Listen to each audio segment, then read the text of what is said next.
Welcome to Nightshade True Crime. Today, we're diving into the chilling case of Mary Bartell, a young woman who vanished without a trace. Brief shot of a mysterious empty street or alley. Stick around as we explore the timeline, key evidence, and the theories surrounding her disappearance. Subscribe and hit the bell to stay updated on this ongoing mystery. The case of Mary Bartell. What really happened? This footage conceals a deeply unsettling secret. At first glance, everything seems ordinary as a woman in red shops for groceries at her local Walmart. However, a closer inspection reveals a chilling reality. She is being followed. A man trails her through multiple aisles, accompanies her to the checkout, and then follows her out of the store and into his car, tracking her as she leaves the parking lot. The woman being followed is 81-year-old grandmother Lou T. Harris. Just 2 hours after this footage was captured, Lou T. Harris was found dead in her home. Subsequent review of various retirement home security cameras revealed that the same man has been seen stalking elderly women in different disguises, blue nurse scrubs, a healthcare provider t-shirt, and even posing as a plumber. Disturbingly, in retirement communities throughout Dallas, Texas, hundreds of elderly women have met their end in eerily similar circumstances to Lou T. Harris. We were looking at 700 or more unattended deaths. I've never seen a case of this magnitude. The Dallas police were investigating these deaths as one-offs. They weren't looking for a serial killer. Everything took a dramatic turn on March 19, 2018, when 91-year-old Mary Bartell was attacked in her retirement community and rushed to the hospital. Little did the police know, she had just outwitted a serial killer. The year was 2016. Mary Bartell, then 91, was enjoying a serene life in Dallas, Texas, having called Preston Place, a luxury retirement community, her home for the past 4 years. She lived there with her beloved husband, Don. Retirement communities are designed to provide a safe and comfortable environment, offering all the comforts of home in a resort-like setting, ideal for Mary and other seniors. Safe and secure in a 16-acre gated community. It's really nice. The people are just great. Everybody has got such a friendly attitude. They assured us they had never had any issues with security. Mary and Don were happily married for 67 years until Don passed away in 2015. Though she misses him deeply, Mary remains active in her community, finding solace in her close-knit family. Her daily routine includes attending Mass, participating in an exercise class, and spending time with her many friends. Mary, known for her sweetness, lived just around the corner from our apartment. However, on March 19, 2018, everything changed. At 9:26 a.m., a 911 dispatcher in Plano received a frantic call from an elderly woman at Preston Place Retirement Home. 911. What's the emergency? We have a neighbor that we cannot awake. It was meant to be just another ordinary day. Jackie, Mary's close friend, was on her way to pick her up for their daily exercise class. However, this time something felt wrong. When Jackie arrived at Mary's front door, her friend was not there waiting, as she normally would be. She noticed that the door was ajar, so she pushed it open and looked in, and she saw Mary. Mary is lying completely motionless on her bed. Jackie, in a state of panic, rushes over and tries desperately to wake her, but Mary remains unconscious. Without hesitation, Jackie dials 911, seeking immediate help for her dear friend. Rest her place. Is she breathing? We can't wake her up. Okay, on the way, okay? When the EMTs arrive at her apartment, they check Mary's pulse, hoping there might still be a chance to save her. Meanwhile, a police officer informs Mary's son, John Bartel. He and the rest of the family are overwhelmed with shock and confusion, not knowing whether Mary will survive or what could have happened to her. Despite being in her 90s, Mary is active, socially engaged, quick-witted, and independent, with no concerning medical history. To everyone's surprise, Mary suddenly regains consciousness. She raises her hand towards the police officer and points to her finger, signaling a crucial detail. Her wedding ring is missing. Her son, John, he told me she wears that wedding ring all the time. She sleeps in it, she bathes in it. It does not leave her hand. If that wedding ring's missing, there's a problem. When the EMTs arrive at her apartment, they check Mary's pulse, hoping there might still be a chance to save her. Meanwhile, a police officer informs Mary's son, John Bartel. He and the rest of the family are overwhelmed with shock and confusion, not knowing whether Mary will survive or what could have happened to her. Despite being in her 90s, Mary is active, socially engaged, quick-witted, and independent, with no concerning medical history. To everyone's surprise, Mary suddenly regains consciousness. She raises her hand towards the police officer and points to her finger, signaling a crucial detail. Her wedding ring is missing. It reminded me of the bulletin Officer Chapman put out regarding thefts from deceased people. Over the years, hundreds of elderly women had died, some under suspicious circumstances and others with their belongings missing. Until now, their deaths had gone unexamined. That's when I get that sinking feeling like, oh my gosh, this is serious. Mary Bartell is rushed to the hospital, clinging to life with her survival in the balance. As investigators await updates on her condition, they are compelled to revisit other cases that bear a disturbing resemblance to hers. During this investigation, they come across the case of Helen Lee, which dates back 6 months to the summer of 2017 and is just 9 miles from where Mary was found.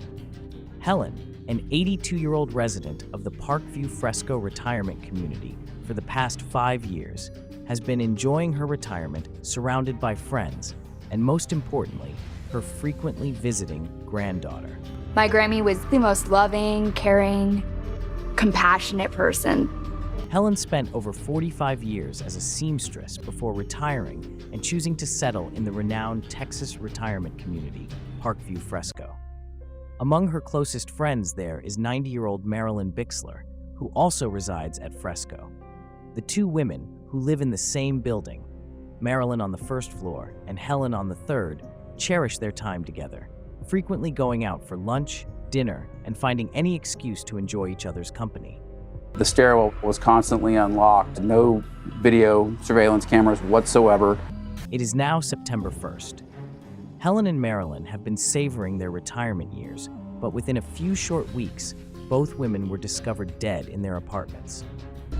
Sunday, September 3rd, Grammy never made it to church, so I decided to go check on her. I saw her laying in her bedroom, Kane at her side. I trusted law enforcement when they said that she probably died of a heart attack. Initially, the deaths are considered non-suspicious. Given that both women were in their late 80s and living in a retirement home, it seemed natural to the authorities to rule their deaths as due to natural causes without conducting autopsies. After all, it's not uncommon for residents in such facilities to pass away. However, something about the situation bothers the families. Both women were found lying in unnaturally straight positions, almost as if deliberately arranged. Bruises were visible on their arms, and one of their pairs of glasses was found twisted backward. Despite these unsettling details, no further action was taken. I asked the police, do you think someone hurt my mother? But then I was told no. She had died naturally, and someone just happened to come by and rob the jewelry off of her cold, dead body. The night Mom died, I realized her ring's gone. And I said, who stole Mom's ring? She never took her ring off. As a surge in local robberies continues to escalate, the police are compelled to investigate further. They discover a disturbing pattern, a series of elderly women who have died under eerily similar circumstances. Each case involves the theft of valuable items, such as wedding rings, gold necklaces, and even Rolex watches.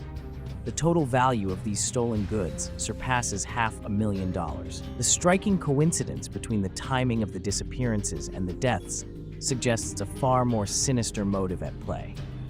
Normally you have maybe 3 deaths a year at Tradition Prestonwood. Now we've got several deaths in 3.5 months with stolen jewelry. There should be alarms going everywhere. Between 2016 and 2018, hundreds of deaths among senior citizens are now under investigation, with each case linked to just 4 luxury senior living facilities. We were looking at somewhere probably around 700 or more unattended deaths. For years, the management of the retirement homes appears to take no action, but the families persist in seeking answers. They reach out to the Community Relations Director at Tradition, Preston Wood, and Moon DeSantis to inquire about the missing jewelry. However, when pressed for details, his demeanor shifts noticeably, and he responds with brief, indifferent answers. And he said, well, these old ladies hide stuff in their underwear drawer sometimes. He was very dismissive. Residents take matters into their own hands by putting up warning posters to alert everyone about the jewelry thefts and advise locking their doors for safety. However, these posters are quickly removed by the retirement home management, who argue that they were unauthorized and might cause undue anxiety and stress among the residents. Worse, something was not right. The community relations director said it was sudden, heart attack, she just dropped dead. After receiving numerous complaints in the fall of 2016, detectives decide to investigate further and bring G.D. Munoz Sanchez in for questioning at the police station. Detective Allen, badge number 7025. And I'm Edmundo G. Sanchez. My title is Community Relations Director. What do you think has happened to the children?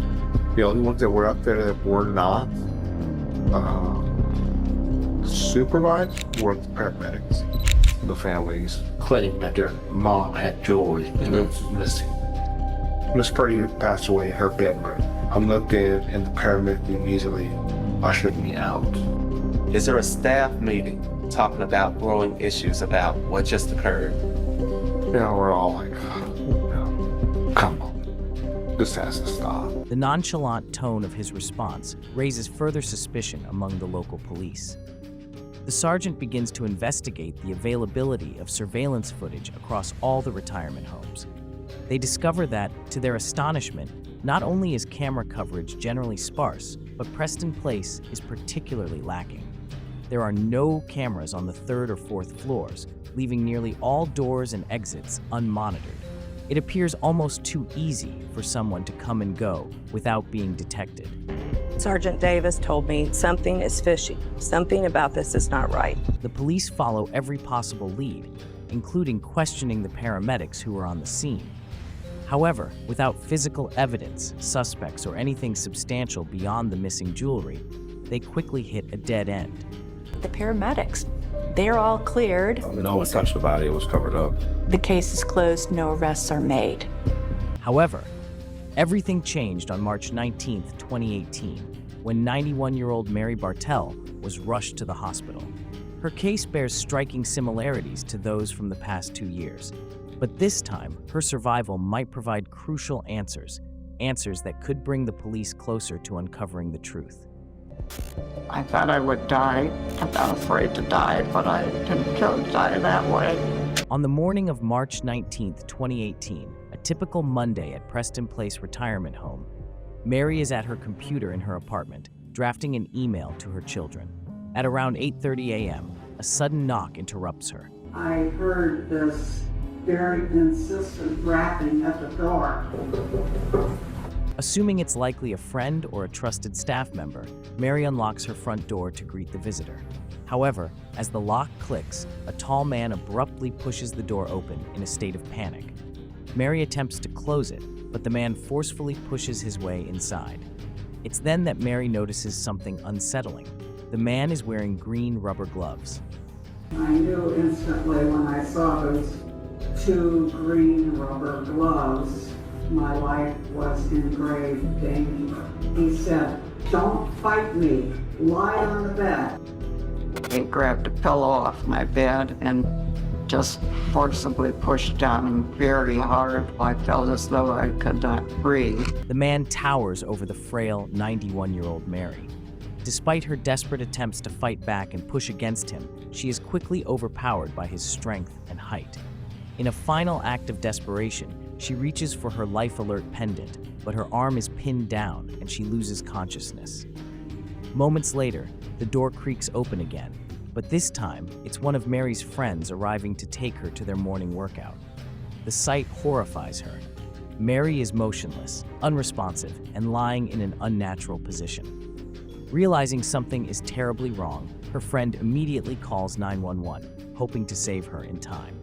As Mary is rushed to the hospital on a gurney, she opens her eyes and manages to give the police a detailed description of her attacker. Armed with this precise information, detectives begin a thorough investigation. canvassing for witnesses and interviewing all retirement home employees. They discover several reports of a suspicious individual matching Mary's description seen lurking on the premises. The suspect has been seen on numerous occasions visiting the 4th floor and has stated he was there to check for pipe leaks. 5'10", 180 pound, dressed in a clean suit, carrying a satchel. Around the same day and time as Mary's attack, police received a call reporting a stranger loitering near his car for hours in the retirement home parking lot. The concerned caller had noted the vehicle's license plate. When police investigate, they find the car is registered to a 46-year-old man named Billy Premier. His description matches Mary's attacker, and he works in the medical field, or at least it seems that way. Upon reviewing security footage, detectives observe that Billy has appeared as a nurse, plumber, maintenance worker, and more. They begin to understand his methods. He gains entry to facilities using random uniforms from past jobs and unmonitored doors. A closer examination of his background reveals troubling information. Billy has DUI charges and, most alarmingly, a previous arrest in 2016 for trespassing at a retirement home under the guise of a maintenance worker to access elderly residents' apartments. If Billy is indeed the perpetrator, he has the means, medicine, keys, and access to vulnerable individuals, and could potentially be responsible for over 700 victims while currently remaining free. The police learn that he has frequently changed his appearance, jobs, vehicles, and identities, enabling him to move through multiple retirement homes without detection. With all resources now focused on locating him, the search intensifies for what appears to be a serial killer on the loose. On March 20th, 2018, just one day after Mary's attack, the suspicious vehicle from the previous day is spotted pulling into a Walmart just 5.7 miles from Mary's apartment. Walmart has cameras all over the place, all over the store, able to watch his conduct for hours at a time. At 2:30 p.m., security cameras capture Billy walking through the Walmart store. On close inspection, it's clear he is tracking a specific elderly woman dressed in red. He mirrors her every movement, shadowing her through the aisles for over 20 minutes as she completes her shopping and returns to her car. Oblivious to the suspicious vehicle and its occupant following her out of the parking lot, the woman heads home. It's chilling to think that someone could be followed from Walmart all the way to their home. By 5:50 p.m., hours later, police finally spot Billy's vehicle based on the descriptions they have. The driver matches Billy's profile perfectly. They follow the vehicle as it enters an apartment complex. The suspect stops in front of a dumpster, gets out, and discards something inside. While some officers continue to track him, others investigate the dumpster. Inside, they find a strikingly red jewelry box, which appears to have been broken into. Although some valuables remain, the most significant find is an old name tag along with a document inside the box. The name on the tag reads Alud Ving Harris. The police quickly search the name and discover an 81-year-old woman who lives less than 2 miles away. It's now a race against time. There was a decision made quickly. Go to that residence and do a welfare check. One of the neighbors asked me, "Is everything okay?" I said, "Yes, sir, we just need to check the welfare of the lady who lives here." And he said, "Well, she should be fine. I saw her at the post office at 4:30. Since it's in their jurisdiction, ultimately force entry into the residence." As the police rush into the home, they sadly find that they are too late. An elderly woman's body is discovered, and she matches the description of Lucy Harris. The family is immediately notified, including Lucy's granddaughter, Karen Vuong. Karen is stunned when her father unexpectedly picks her up from school, realizing that something must have gone terribly wrong. My dad picked me up from the university. He immediately burst out sobbing, like, "Karen, I have to tell you something."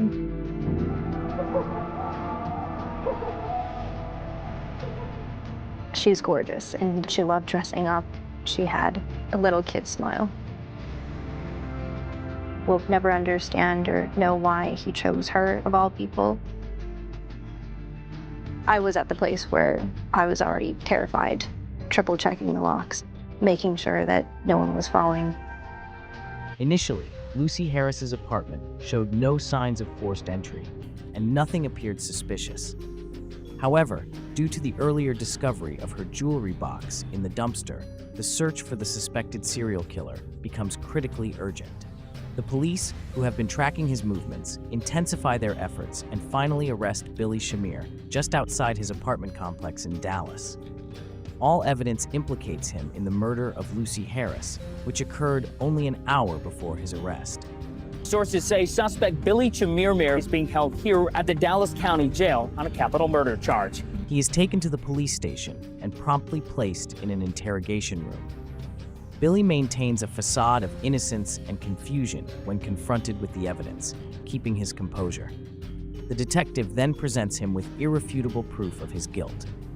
Shamir's apartment, Dallas found several cell phones, gloves, a printed out passport for an alias. In his vehicle and apartment, police discovered multiple pieces of jewelry belonging to previous victims, as well as evidence linking him to several suspicious deaths.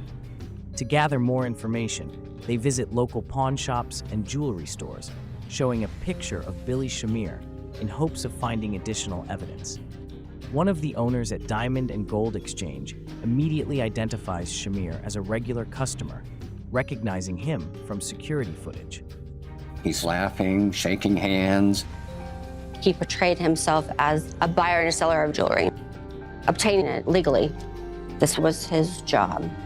Billy Shamir operated through various pawn shops, diamond stores, and online marketplaces like eBay. He reportedly made over $100,000 from selling the stolen jewelry, though the actual amount is likely far greater than the police can estimate. On April 20th, 2022, following a mistrial in the first case for theft, the second trial to bring Shamir to justice begins, focusing exclusively on the murder of Lucy Harris. Despite his alleged involvement in at least 18 other murders, the trial is now solely centered on this particular crime. The trial of Billy Shamir starts in just a couple of hours. Prosecutors believe that the evidence against Shamir in the murder of Lucy Harris is the strongest. She's the last victim he's accused of killing about an hour before his arrest. Counsel, how does your client plead? Your Honor, ladies and gentlemen, the jury, the end of the plea is not guilty. Evil little man with his beady little eyes. There's nothing in there. There's no soul.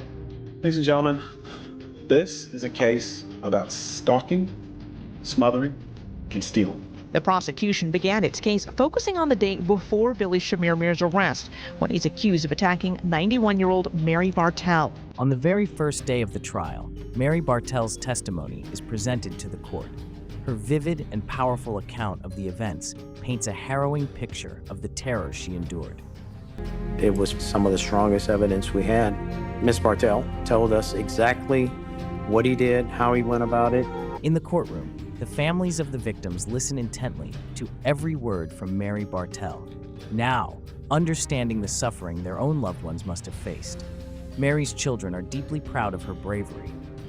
On April 28, 2022, the jury delivers a verdict in just 45 minutes, convicting Billy Shamir of capital murder. At this time, having a jury of 12 men have found him guilty of the offense of capital murder, he will serve a sentence of life without the possibility of parole. Lou Harris's family is relieved. Their mom and grandmother are gone, but justice has been served. Now would get what his actions deserve.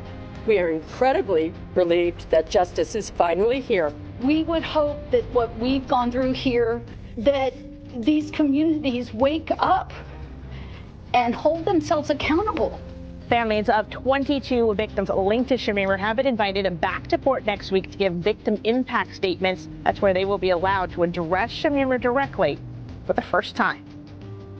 The judge allowed all of the victims linked to Billy Shamir to testify. Fabulous big pictures of our moms for us to hold up. My mother was Miriam Nelson. She was healthy and vibrant, kind, funny, and she loved life. She taught me to always look for the good in everyone. Thanks to Mary's bravery, on October 7, 2022, Billy Shamir was convicted for a second time, guaranteeing he would never harm anyone again. Today, Mary's legacy endures through her family and the families of all the other victims. Although she passed away peacefully in 2020, just days before her 93rd birthday, her memory lives on. Mary is profoundly missed, but her life stands as a testament to the fact that courage knows no age. Her memory is cherished by all who knew her, and her heroism continues to inspire everyone. Thank you for watching. If this story moved you, don't forget to like, comment, and subscribe for more true crime content.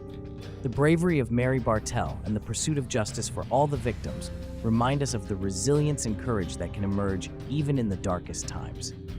Her legacy continues to inspire, and her story is a powerful testament that no matter the age, heroism is timeless.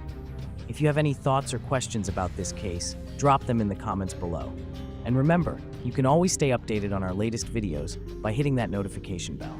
Until next time, stay safe and keep seeking the truth.